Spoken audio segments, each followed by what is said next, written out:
incredibly delighted to welcome you all again to this year's Emkay Confluence, Unleashing India's Growth Potential. We thank you all again for your presence today over the next 3 days to make this event successful. India has made important progress in accumulating productive physical capital over the last decades or so, which has been crucial in supporting its economic growth and transformation. The Confluence, which is our flagship conference, has also grown and matured with India and has witnessed some of the country's defining movements. We believe India now has a very edge and its ecosystem, its business and its ambition, and is now ready to go beyond just scale. And despite impending global uncertainties, the domestic economy and the corporates are likely to charge ahead with renewed vigor. To discuss this new edge, we have engaging format this year across main track speakers, panel discussions, and robust set of almost 200 plus company meetings lined up in the next 3 days for this conference. We're very happy to welcome our corporate management teams and investors joining today. So without further ado, I think let's move on and start the event. Let's start with a very important and very well discussed, talked about topic, which is green hydrogen and how the world is, prepping for the same. For that, we have Mr. Subramanian Sarma, who holds the position of full-time director and senior executive vice president energy at L&T, where he oversees L&T energy portfolio comprising of hydrocarbon, power, and green businesses. Having graduated from LIT in 1975, Mr. Sarma went on to complete his master's degree from IIT Bombay. With an extensive career spanning over 42 years, he possesses remarkable expertise, with 30 of those years dedicated to the international arena. Throughout his professional journey, Mr. Sarma has held various significant roles and previously led a global contracting business before assuming responsibility for L&T's energy position. His outstanding contribution has been recognized through prestigious awards, including Distinguished Alumnus Award Jewels of LIT 2022 from LIT Nagpur and 2021 Alumnus Award from IIT Bombay, acknowledging his leadership in the corporate world. Moreover, he was honored with the Chemtech CEW Business Leader of the Year Award 2017. Mr. Sarma became a director on the board of L&T on August 19, 2015. He also serves as a member of the board's risk committee and holds leadership roles in group's initiative for safety, sustainability, and green transition. He'll be making a presentation on green hydrogen and how L&T is evolving and what is the role of L&T in the same, followed by questions and then we can obviously open the floor for further discussions as well. So over to you. Thank you for that generous introduction, and very delighted to be here, and also thank Emkay for giving me this opportunity to share my thoughts on energy transition and green hydrogen subject, which has generated a lot of interest and also curiosity. And I say curiosity because I think there are a lot of questions around this subject in terms of how real it is and what is the pace of transition that's going to happen. Is the green hydrogen, is it more of a hype or is it going to be reality, and etc. etc. Which is, I think, many ways there are divergent views on this subject. I speak to many senior executives of national oil companies in Middle East and Africa, where we have a very large presence. And when I speak to them and have a discussion around this, they seem to believe that energy transition is a little bit far away, because fossil fuel will continue to play a very dominant role in the decades to come. That's their school of thought. Of course, transition has to happen, but they don't feel so optimistic about the pace at which the energy transition will happen. At the very same time, when I visit Europe, very recently I was there for a month ago, and talking to many utility companies who are in wind farm and green hydrogen arena. And their point of view is completely in contrast. I mean, they think that this is going to go very fast. It's already happening, and the speed at which it gets adopted is going to be unparalleled.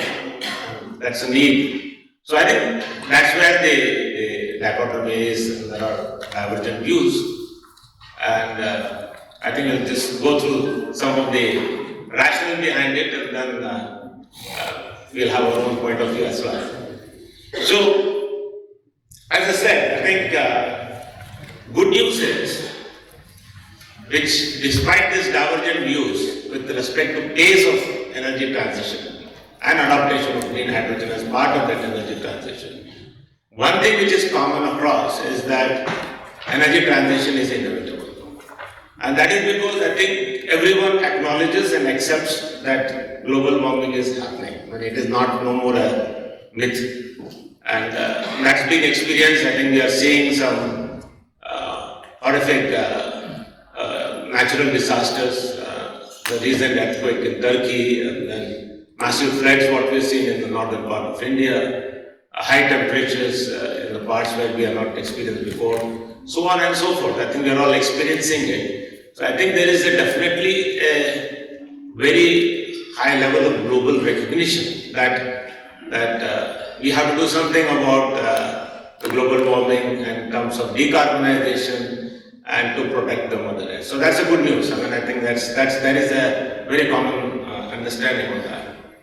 Now, how does this work? Is that as the economies grow worldwide, traditionally we have been sort of emitting more and more carbon dioxide to the environment.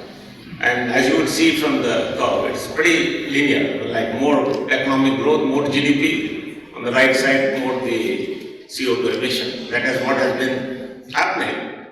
And it's been happening for a long period of time. The challenge in front of us is that we want economic growth, but we want the carbon emission curve to turn backwards, because we need to go towards the net zero. And that is where the energy transition comes in. I mean, as you see in the curve, we need to, on the right side, we need to sort of turn it back. So we want growth, and at the same time we want to reduce the carbon footprint. And that's the challenge the whole globe is facing today. In the context of emerging or developing economics like India, I think the dichotomy in front of us is that how do you balance the economic growth, because we want to become a 5 trillion, 10 trillion economy. And at the same time, we also committed to reduce the carbon footprint. How do you balance that? How do you strike that right balance? Because we still have an imperative for us to also have a massive economic growth, because we still have a large percentage of our population to be uplifted above the poverty line. So this balance has to be struck, in my view, through multiple sources of energy. And I personally believe that all forms of energy will coexist, at least for a decade or so. It's not something that the transition happens, other forms of energy will disappear and we'll have only hydrogen or cleaner sources of energy. All of them are going to coexist. There will be definitely high carbon intensive fossil fuel that will continue to be used in the industrialization process. Definitely there is a massive shift already towards lower carbon intensity fuels. Like simple oil and gas, we kind of use it in the same stroke, but oil has got much more higher carbon intensity than gas. And as you would have seen, and I think even the government of India, there have been many announcements that India wants to move more and more towards Honorable Minister Dharmendra Pradhan, when he was a petroleum minister, he used to many times announce that he wants to move more towards gas-based economy and take the share of the gas to 25% in the energy mix, whether it's about 5-6%. And a lot of gas infrastructure was built. Unfortunately, the gas prices shot up, post-COVID, which made it more expensive. But I think gas is going to be also used more and more in the energy mix to reduce the carbon intensity. And of course, the third block is the cleaner sources of energy, like the hydrogen being one, the hydro energy, maybe nuclear energy, and biofuels, and things like that. There are a whole lot of possible options on the third bucket, which will reduce the carbon intensity. It will have very, very low carbon intensity. intensity. So I think this combination of these three is what is going to give us that balance of giving the impetus to the economic growth at the same time managing the carbon intensity. When it comes specifically to India, I mean, if you see that if you do nothing and if you continue to have the same level of energy mix as we have today, then with economic growth, you'll see that red line is going to shoot up. I mean, that is what is going to happen in terms of carbon emission. Now, as a country, we have committed in the COP20, I think, that we will achieve carbon neutrality by 2070. So we need to flatten that curve. And that is the challenge in front of the whole country now. We need to flatten that curve. Even after we flatten the curve with many interventions that have been already articulated and some of them have come in the form of enabling policies. Even if you do all of those, we are not going to get to net zero. We will still be around 1.9 gigatons of CO2 in some time in 2070, which is still not net zero. We still have a gap, which we are hoping that in the years to come there will be technology breakthrough and we should be able to bring that down to zero. At this point in time, we are not seeing very clearly how we will get to that net zero, but there is a significant drop in the carbon CO2 emission. I mean, like it is 1/10 of what it would have been if you do nothing, 11.8 to 1.9. Now, how do we do this? I mean, in terms of sector, there are 4 sectors which contribute to this CO2 emission. Leave the pink line below the x-axis, which is the carbon sink, and we'll have to create some carbon sink, and I'll talk a little bit more about it later. But I think the first one is the black one, what you see in the picture.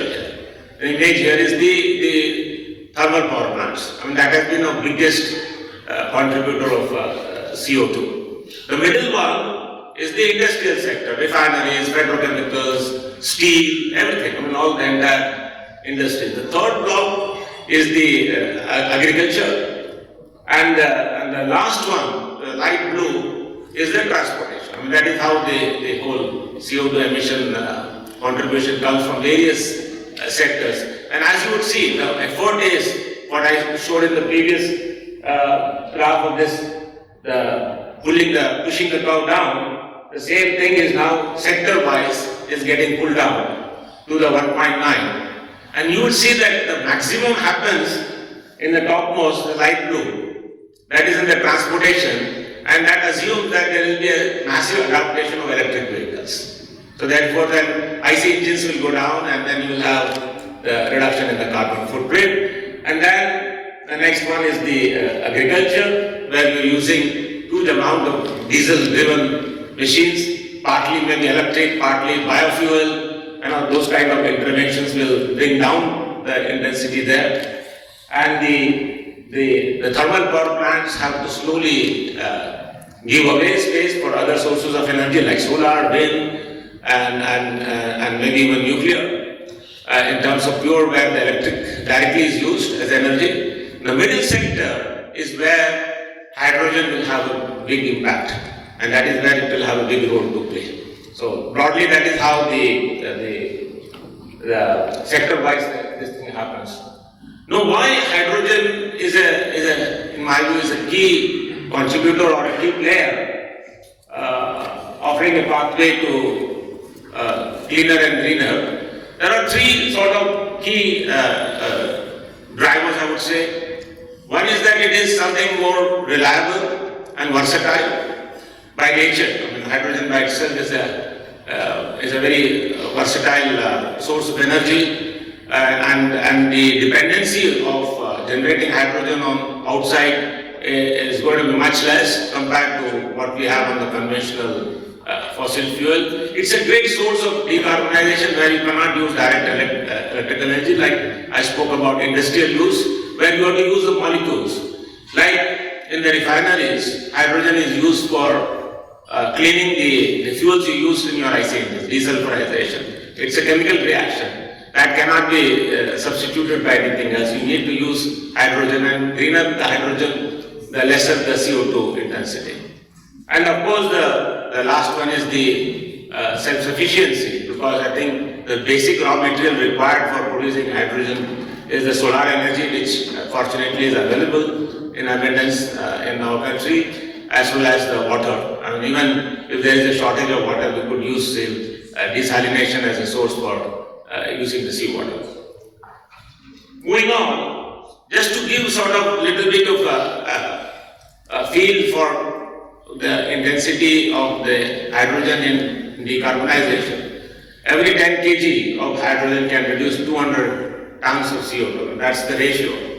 I mean, 200 tons of CO2, just to, again, for you to relate to what it is like traveling 600 miles. When you travel 600 miles, you will emit 200 tons of CO2, or it is like 10 homes are powered in a day, and it can displace 80 kgs of coal. I mean, that's the ratio. I mean, 1:8 with respect to coal, and in terms of CO2 reduction, it's 20 times. Like every time you use 1 kg, you reduce 20 tons of CO2. So it's a very, very powerful way to bring down the carbon intensity.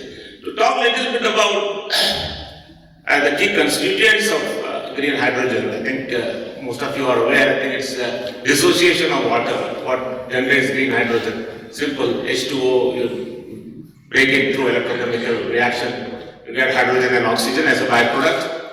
And in this, the main source, main raw material is water and electricity. So you use electricity to dissociate water. And in this, 70% of the cost comes from the energy source. Now green, and it has to be a renewable energy source, otherwise the whole game is lost.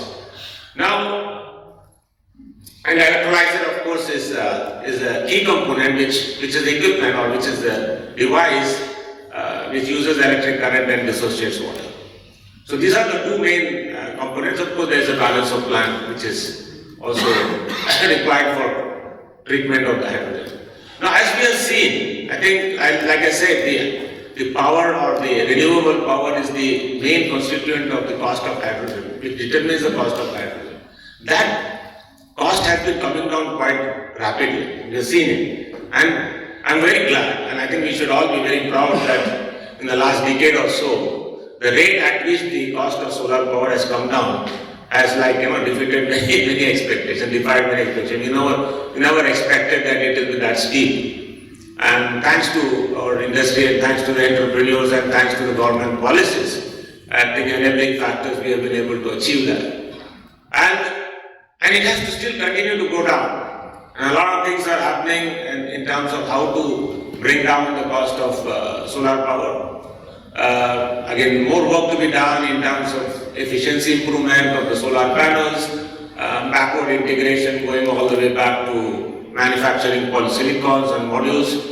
And many of you know that the government has launched many PLI schemes to encourage our local industry to build that value chain. And with all that infrastructure coming in, I'm hoping that the cost will come down. But the key here is that it's not simple solar energy. Simple solar energy is during the day. What we need for hydrogen is round the clock. So when you have a very competitive cost of solar energy, what is equally important is also have a very competitive cost of solar or the energy, green energy round the clock. That means you need to have a very good solution, cost-effective solution for storage of energy. You produce during the day and you should be able to store it so that you can supply on a 24-hour basis. And that is where the technology breakthrough has to happen for us to have that trigger to accelerate the adoption of hydrogen. Today, I think in the industry they are using pump storage, which is wherever we have a natural topography allows us to use pump storage. You store the water during the day, and night you use that reservoir to drive the turbines and generate power. Now, the biggest breakthrough can happen is that when we come up with something very cost-effective way of storing the power in the batteries. And there's a lot of research happening globally. And I'm quite optimistic that it's like any moment we will have some breakthrough which will reduce the cost of storage of power through batteries or any other ways. Now, the pace of adoption of hydrogen There are several factors. So it's very difficult to put a number that is going to happen in this period of time. Because as I said, today green hydrogen is definitely more expensive than in comparison to grey hydrogen. I think maybe 2.5 times the cost of grey hydrogen. Now, the adaptation will depend upon the actual cost, and the cost will depend upon the cost of power and around the clock power, and that has to come down. And it is also like India is a price sensitive market, so affordability, how much we want to pay extra for the green hydrogen to protect the environment will depend on the community and the population at large. Now, then that's why I believe that this pace of adaptation will be different in different parts of the world. Maybe some of the countries like Europe may be willing to pay more premium because they have been in the forefront of some of these initiatives for faster adaptation, and some other countries may not be willing to pay that much and will wait for the price to come down. So that is the premium for progress. Another important aspect is that this cost of hydrogen will come down when there is a demand generation. See, chicken and egg story here. Like we need to have more demand to get the scale to reduce the cost.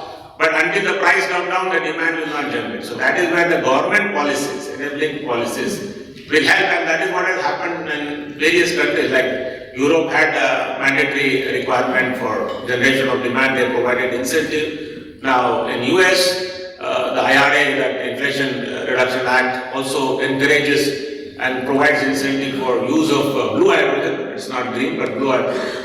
And I think Government of India is also articulating to see how to mandate use of green hydrogen, at least in some form, some ratios, or blending of green hydrogen with grey hydrogen to start creating the demand. So I think on one side we have to reduce the cost through technology breakthrough and various other means, and on the other hand we have to have enabling policies to create the demand generation, and the combination of that is going to bring down the cost. And once the cost comes down to a reasonable level, the pace of adaptation will really push forward. Just to put it in the Indian context, I think where we stand today, I think the good news is, I think from my point of view, the cost of solar power is very, very competitive on a day basis. Around the clock we need to find a solution, but on a day basis we make very, very competitive compared to the world. Maybe only place where you could generate solar power better than or more cost effective than India would be maybe Middle East, in some parts of Middle East, but otherwise we are able to produce solar power at a very, very cost competitive basis. Then we also have seen by the world as an export hub, which will help us to get the scale, because particularly in the eastern part of the globe, Korea, Japan, and many other countries, I think they are looking at India as an export hub for green hydrogen and its derivatives like green ammonia. And then there is also for us a great incentive, because we have been heavily dependent on our energy source to the foreign countries. I mean, as we may know, the audience may know that almost 3/4 of our energy demand is currently now coming from outside. We import 3/4 of our energy demand.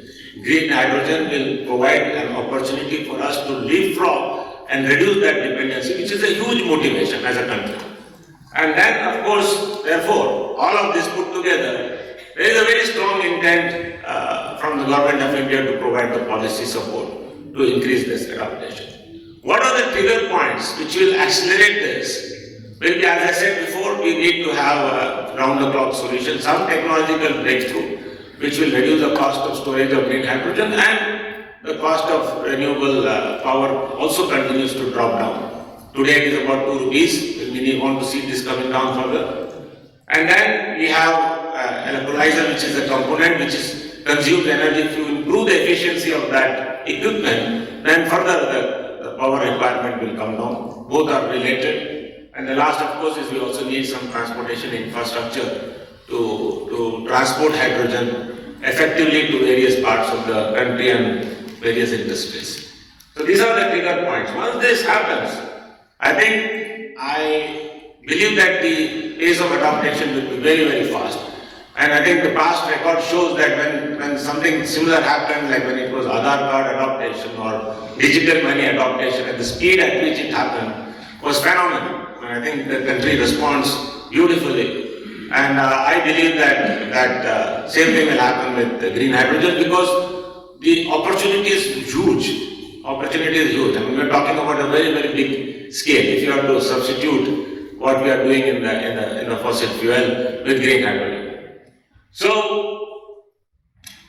the industries or segments, as we have seen in the previous one, which will lead this adaptation, I believe the first one will be refinery. Because though, even if the cost of hydrogen, green hydrogen is high, its impact on the end product is very relatively small. Just to tell you today that if you take two and a half times the cost of for the green hydrogen, the end product impact will be 4%. So that is the scale. So I think the opportunity there is huge. People will be prepared to pay 3-4% more for the betterment of the Mother Earth. Then second, of course, will be the fertilizer and steel. And steel, I am more optimistic because I think world will slowly start moving towards green steel. People will start demanding premium for use of green steel. The automobiles which are made out of green steel will have a premium. So you will be able to recover your additional cost. So this will be another industry which will. Fertilizer, I am not so sure because it is already a subsidized industry. So anything extra cost burden is going to be more difficult. But steel definitely I see as a bigger opportunity. And then of course city gas distribution is basically not full replacement but blending. And then there have been many trials done already in this area, and I think they have been able to establish safe blending up to 15% with green hydrogen. So I think that again, the cost you pay is very small, but 15% carbon emission can be brought down by blending. And the last, of course, is the export, particularly ammonia. There's a huge interest, lot of interest. Many foreign countries like Germans, Europeans, Japanese trading houses are quite keen to establish some green ammonia export hubs, particularly in the coastal areas, in the eastern coast areas, because they see India as an opportunity to export green ammonia. So I think that's broadly the landscape. Few things have to happen for it to the pace of adaptation to go to a different level. But long term, I think it's something which is very promising. And it is inevitable because we need to still protect our Mother Earth. Now, in terms of L&T's strategic focus areas, we have defined 4 pillars for the growth. One is, of course, green manufacturing. We have already tied up with the electrolyzer technology partner from France, McFay, and we are in the process of establishing the electrolyzer manufacturing facility. We announced already that we will be going up to 1 gigawatt, and hopefully I will have the first of those electrolyzers coming out in 2024. So we are already moving ahead with that. We also have formed a joint venture with IOCL, who is going to be one of the end users in the refinery outside the private. IOCL is one of the largest refiners in India, along with renewable, who bring the green energy capability to build green hydrogen assets and its derivatives. And then, of course, third one is that we will continue to carry out project business, which is our core business anyway, for various customers, setting up all these facilities. And the last, of course, is there's a huge focus, which is slight shift from our other businesses. Of course, we had a lot of R&D facility in the defense business, but for the green energy, we are setting up an R&D center to see how we can indigenize the supply chain components and bring the cost down and keep track of the technological trends. Some of them we are doing it ourselves, some of them we are partnering with some very reputed institutes within India. So these are the 4 legs on which we'll build our green hydrogen and energy transition strategy. And the last, of course, is we are very proud to be a nation builder. L&T has been building the infrastructure, physical, digital, and also energy infrastructure. And for us, I think being part of this energy transition is is a very obvious choice, and we are building a platform, as I described before, with those 4 legs, and I think we'll have a big role to play as the industry evolves and the energy transition happens. Thank you very much.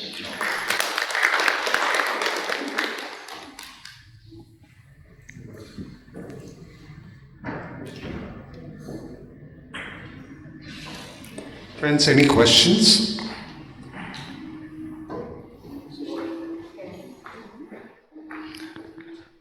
So let's just start, sir. In terms of India, we have a green hydrogen mission that the government has put in, which talks about 550 hydrogen plus the associated renewable energy will be around 125 gigawatts. So where are we in terms of, for example, that's like a medium-term perspective. What are the first steps that we are seeing in the economy, which enthuses that green hydrogen will become type of reality in the next few years? So, as I said, I think there are multiple things happening. One is through the PLI schemes, now we're building the value chain components related to solar energy generation. I think traditionally we have been quite dependent on imports for many of the components. I think that local manufacturing capability will give us the assurance and also maybe some cost advantage. The scale of the projects which are being announced in the solar also will reduce the cost.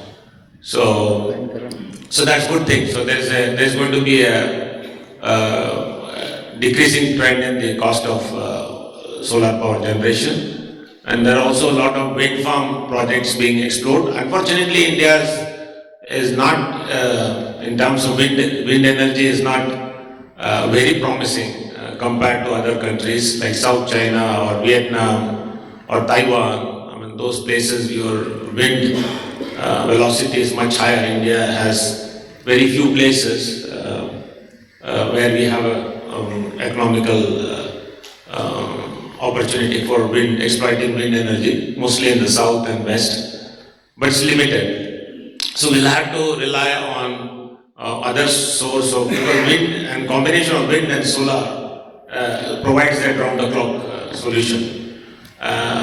So we'll have to look at this other sources of storage of energy. I spoke about pump storage and battery. Even in battery, I think there's a PLI scheme coming. So hopefully that will also bring down the cost of storage.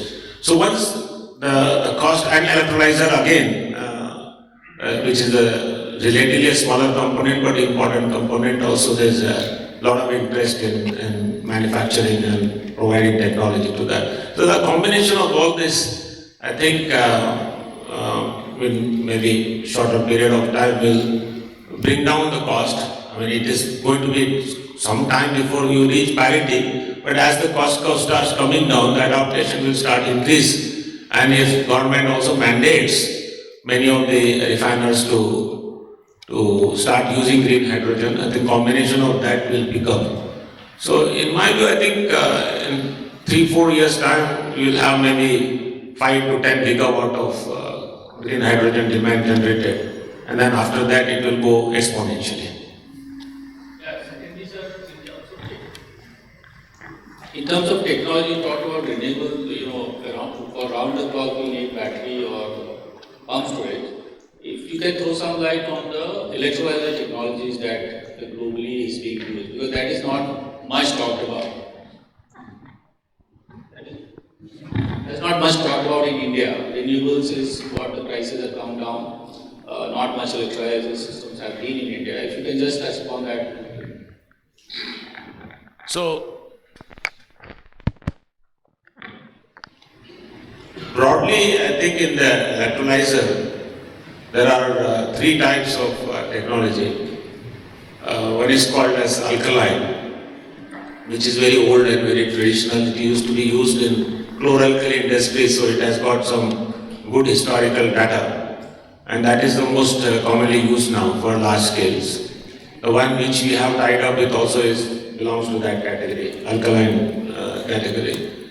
There's another one which is called proton exchange PEM type, which is relatively new, more compact, but it uses some exotic material. So your dependency on imported material, and which is very rare and it used in only few countries. That makes that whole technology at this point in time more expensive than alkaline. But who knows, with the technological breakthrough it may also come down, but it is very compact. And the third one is called as solid state electrolyzer, which is generally uses, instead of water, it uses steam. So wherever you have excess steam available, like in some refineries or other facilities, then that will have a higher efficiency. So I think each of them have their own niche areas, and they will have their own scope of application. In my view, I think for the next few years, alkaline will be the dominating type, unless some real breakthrough happens in other types. Yeah, and so just wanted to also understand from the perspective of cost. You talked about renewables being, or electricity being 70%. So in terms of other components, obviously electricity is the main component. Plus, if we assume transportation also as a cost as an end user sector, so what could those, first of all, the electricity part, then electrolyzer, and then storage along with transportation? How could that cost pan out? See, electrolyzer cost will start coming down as you indigenize more and more, because currently and the scale goes up. I think, in my view, that should happen quite quickly, quite rapidly. In 3-4 years' time, you should see that coming down quite a bit. In terms of transportation, the first phase of adaptation will be through blending. So, because to build a green hydrogen infrastructure again across the country is going to be quite a lot of capital will be required. So, what they will do is use the existing gas infrastructure and use blending. As I said, up to 15%. You can blend without changing anything. So, and 15% is a lot, because then you will almost bring down that much of CO2 emission. That is one. And second thing is, you will have a decentralized model. See, power can be easily transported because we have a good power infrastructure already. I mean, India is quite actually in the last 7-8 years has built a huge amount of power infrastructure. Somebody was telling me actually that if you see the Google map 10 years back, in the night, the intensity you see and you see it today is very, very different. I mean, that's a reflection of how the infrastructure has been developed. So you can transport power and you set up the hydrogen plant localized to meet certain industrial clusters. That is the second. And third, you will have export hub, which will be all contained. You try to generate solar again, bring solar through the grid, and then generate large hydrogen and ammonia facilities for the export hub. So that, I think, 3 different ways of infrastructure development will happen. One, blending; 2, decentralized; and 3rd, for export. Audience questions? Very good morning, Mr. Sarma. Thank you so much. This topic is really close to my heart, and hence a few questions. My first question is, does India have a natural advantage of any kind in generation of green hydrogen today? And my second question is, if we do, have some kind of breakthrough and generate this, would we focus on exporting it first or consuming it locally? And my last question is, as you mentioned that you are the nation builder, as you mentioned, and known for the core infrastructure of this country. Do you see yourself adapting green technology in construction in the near future? Okay.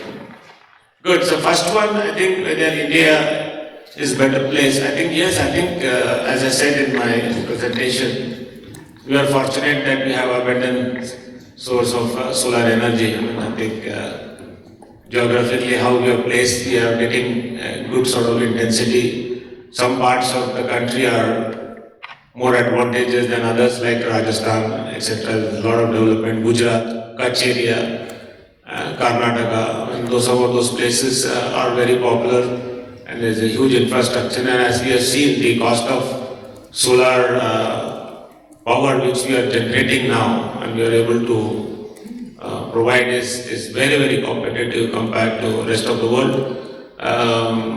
Maybe there are only few countries in the Middle East who are able to go below that. So I think 70% of the cost of the green hydrogen being solar energy constituting the 70%, I think having a very competitive solar energy cost is definitely an advantage for us. Of course, like again I'm repeating, but we need to find solution for round the clock. So that was one. Second, in terms of adaptation, what you said, I think both things will happen. I mean, there will be some amount of adaptation of green hydrogen in our local industry, in the domestic sectors, starting with refineries and steel. And some of it will get pushed by also the government enabling policies. And at the same time, I think there is also going to be an opportunity for export. Now, between the two, I'm a little bit more optimistic about export than domestic, because what we have seen is that many of the importing countries are hedging their bets. They don't want to depend on one single country, like Middle East. Saudi Arabia is setting up large blue ammonia facilities, green ammonia facilities, but they don't want to hedge all their bets on a single country. So they are looking at some from Middle East, some from India, and some from other places, maybe Indonesia or something like that. So they are already looking, and they are getting into 15 years, 20 years purchase agreement. So that dialogue is already ongoing. So I think export will also become a good potential possibility for India. The third question was related to green technology and construction. I think that's a very difficult one. Why I say that is because our construction industry is spread across very, very remote locations. So one is that we can start using some amount of solar power for our construction power needs. And between you and me, we already started doing that as L&T. Wherever we can set up like rooftops and replacing the diesel generators with the solar power.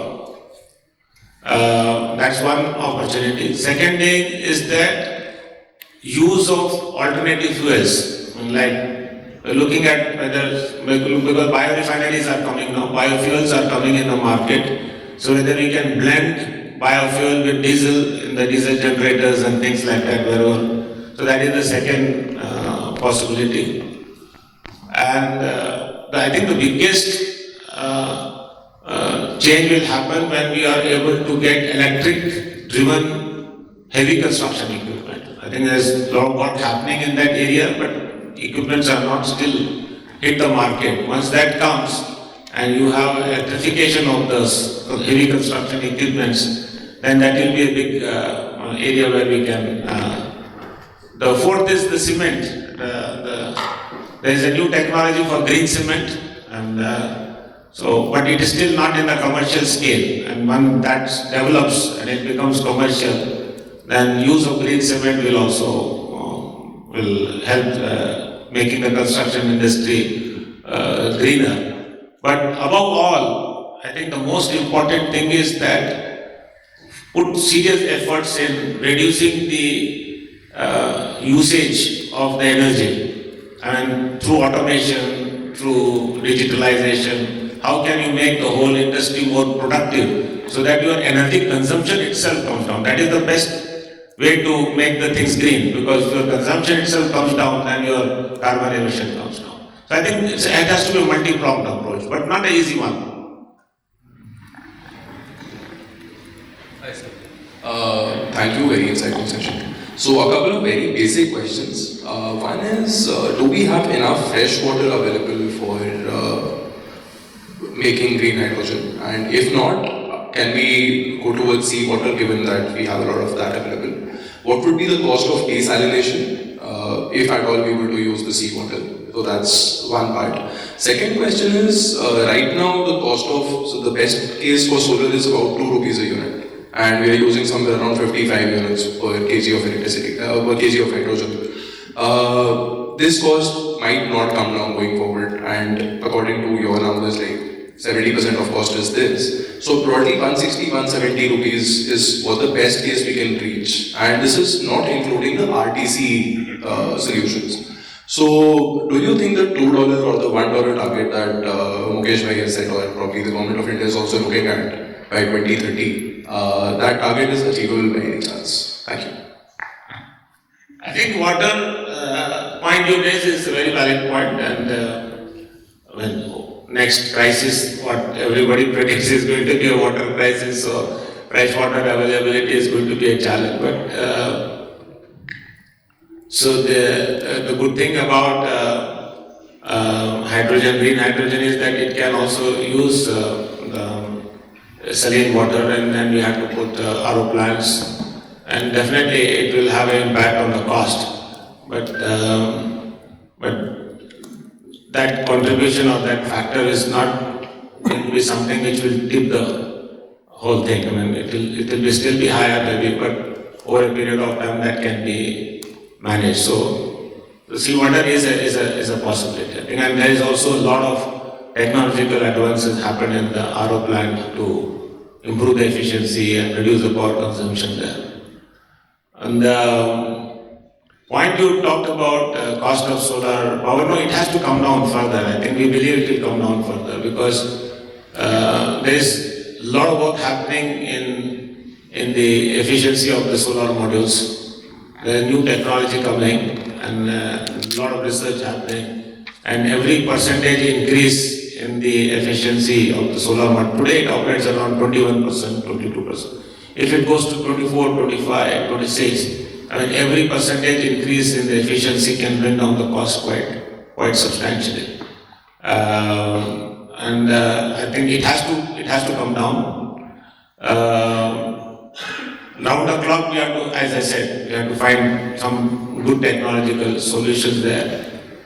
The important thing to remember is that, and everybody talks about dollar per kg, it is dollar denominated. Now, gas prices are traded internationally, so it is in dollar terms, fixed in dollar. The solar cost, what we are generating here, is in rupee, and with time, I mean, we have seen historically the rupee depreciates against dollar, so you have a dollar advantage there. So I think 5 years from now, same rupee cost, it is going to be much lower in terms of dollar terms, because you have to compare dollar of hydrogen to dollar of natural gas, which is internationally traded. And the tipping point will also depend, I didn't mention specifically, but the tipping point will also depend on where the natural gas price is going to be. Higher the natural gas price, faster the adaptation of green hydrogen, because the gap will be much less. So there are many variables in this. But long term, medium term, long term, it has to happen.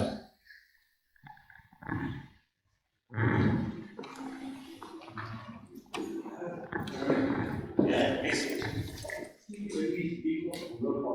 You said it causes less pollution, but you would be aware that even silicon does cause pollution. It causes fibrosis in the lungs, so it's not as safe. Number one. Number two, disposal of these modules after 30 years or let's say 40 years of life will become another challenge, like disposal of electronic waste. The second question is, whether you put up a 50 megawatt project or a 100 or 1000 megawatt project, the cost of power generation is more or less the same, because they shift this towards string inverters rather than central inverters. So the size of the project doesn't really matter too much.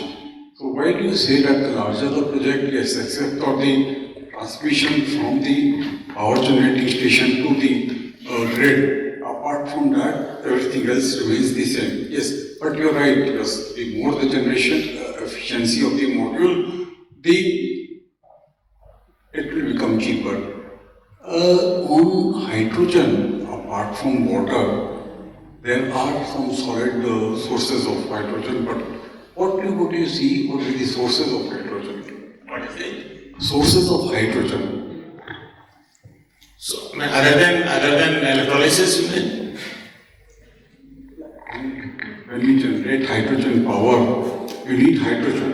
Now, water is one source, yes, but even to break water into hydrogen and oxygen requires a fair bit of energy.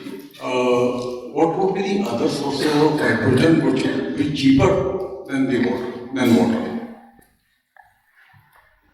I have not come across any other sources which are currently, I think, used for, because then the other possibility is the biogas, which has a lower energy value, calorific value, and that is also being pushed within the country. IOCL is leading that. I think they are using the chicken litter and cow dung and all those things to generate. But actually, it also has a carbon, because it is like a methane, so it is not purely hydrogen, but like CH4, so for 4 hydrogen, 1 carbon, so it is relatively less, but it is not as clean as hydrogen. So I think there is so what was the first question you asked me? That was a comment or your? Yeah. It causes pollution. Correct. So I think you are right. I think there is in reality there is no perfect solution. Anything you do, you always will leave some carbon footprints. I think it's, but the question is that you generate silicon once, then it is used, for 40 years. So that is the difference, right? So I think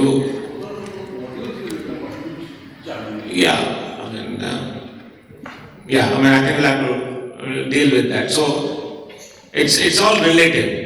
I agree with you, but it's not like a perfect solution. But it is, we are choosing between which is the lesser evil, like, let's put it that way, related also.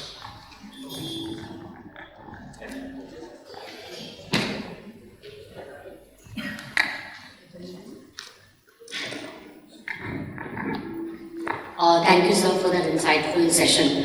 Just wanted to understand, so again, decarbonization again is a very segmented topic, where in a certain segment you said, have a sort of solved problems versus unsolved one, like you talked about the power generation, which is supposedly solved in terms of renewables and in terms of solar and wind, while there are some sectors like transportation, where heavy vehicles or shipping, aviation, that still are semi-solved or unsolved in terms of the energy transitions.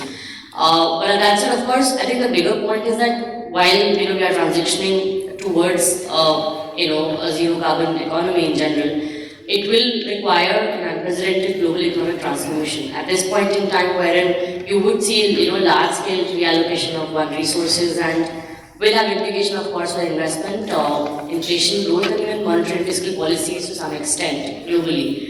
On the other hand, you'll also see asset prices being majorly affected by these transitions, especially the fact that there will be significant demands of minerals and metals ahead as you move towards a transition, especially at this point when you are seeing unproductive or less productive way of absorption of these inputs in renewable capacities and inefficiency in clean energy transmission.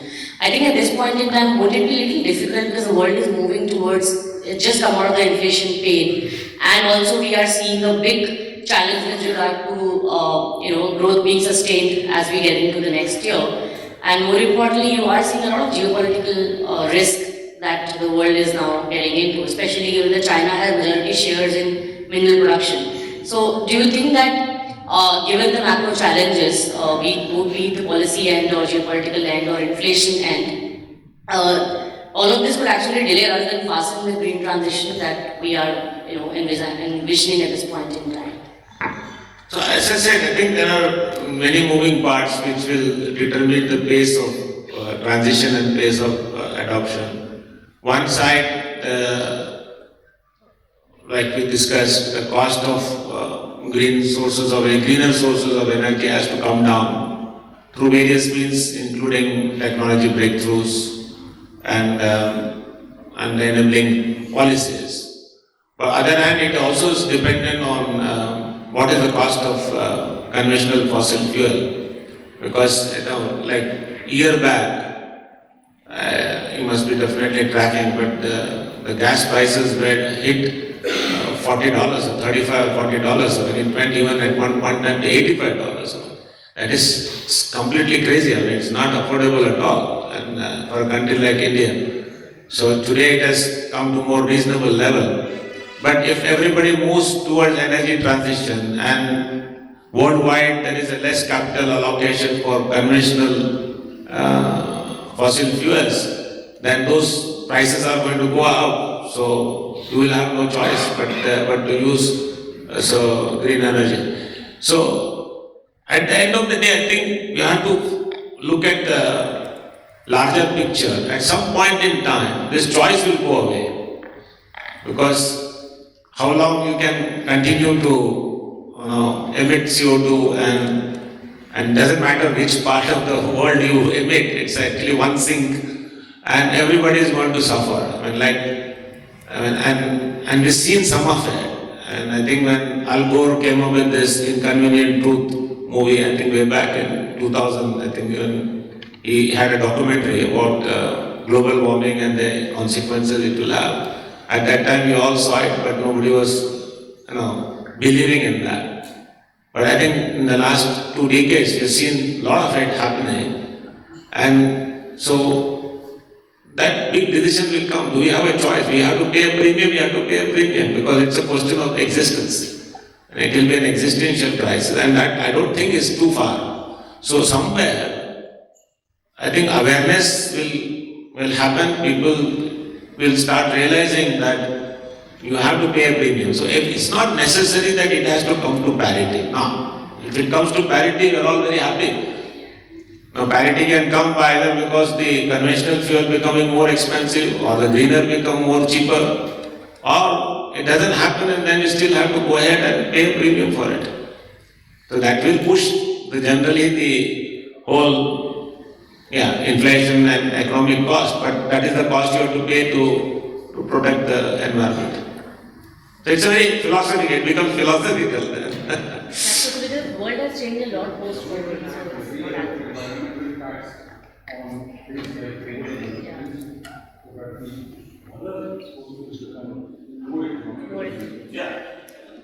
That's how. You can bring parity by increasing the cost of conventional and make it relatively look cheaper.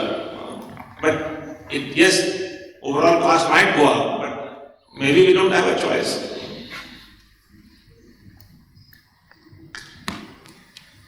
Hello. Yes. Thank you for this insightful discussion. I had just one question.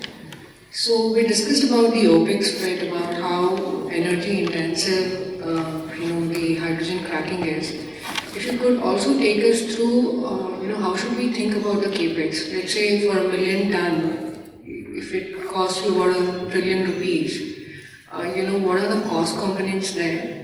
And the second thing is, L&T's role in this. In a sense, what is your addressable opportunity? So let's say you did indicate that you've got some JV with the French partner, then you are also working with IOC, and then you are also into the project side of the things. So how should we really think about the capex opportunity and the opportunity for L&T here? If you could answer that. Yeah, I think very broadly, the immediate demand potential we see immediate in the near term in terms of gigawatt about 5 to 8 gigawatt in domestic market. And that's what we see. If many things happen, like some blending, government mandates certain amount of blending, some adaptation in the steel industries, etc., etc. And we are looking at setting up something equivalent to about 1.5 gigawatt at this point in time. Now, roughly for you, in terms of capital, 1 gigawatt will require about $2 to $2.5 billion of capital investment. I think answers all your 3 questions. Just a continuation to that. At this juncture, what projects are, let's say, under finalization or under construction as of date? To my knowledge, in terms of green hydrogen project, there's very little happening on the ground at this point in time. There's a lot of announcement. One thing, Reliance is building certain facilities for manufacturing some of the value chain components. We are building the electrolyzer manufacturing, and to my knowledge, I think that's about it on the ground. Of course, on the solar energy side, lots happening.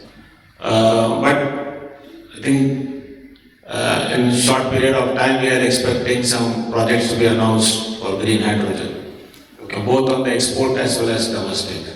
So what is happening today is just the component manufacturing setups are being created as of now, right? Okay. And so in the refining... But that's a prerequisite to yeah, that's right. You have to go through that process. And any projects which are, let's say, thought seriously in the refining side from the hydrogen usage? Refining, I think,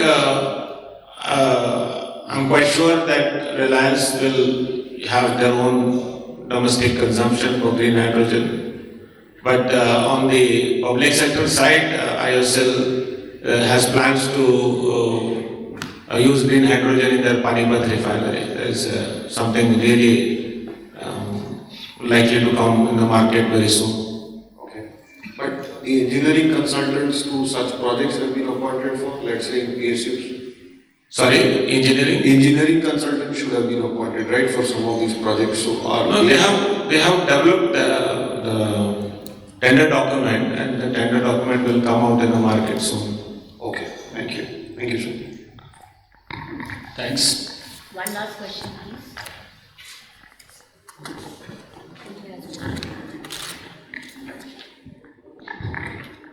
So for the conventional crude and gas, we've seen on the upstream side declining investments over the past decade. Can we see a pickup in the next few years before we get into a full-fledged energy transition? Would there be a scenario for the next 5-8 years we could see a pickup in upstream investments? Pickup in the upstream investments for crude and gas. Crude and gas, I think, listen, first of all, current India has very limited reservoir for exploitation of the globally. Actually, currently as we speak,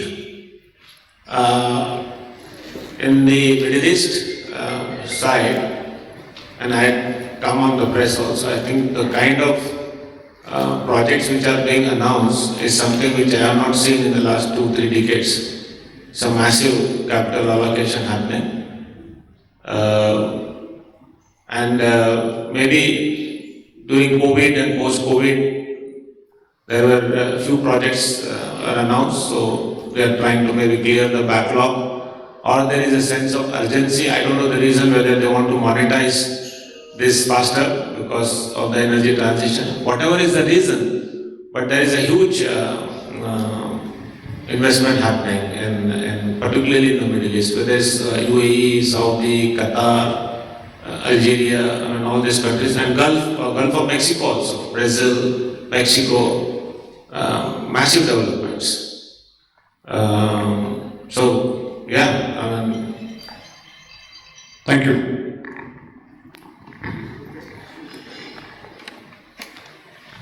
We'll take one last question. We're taking one.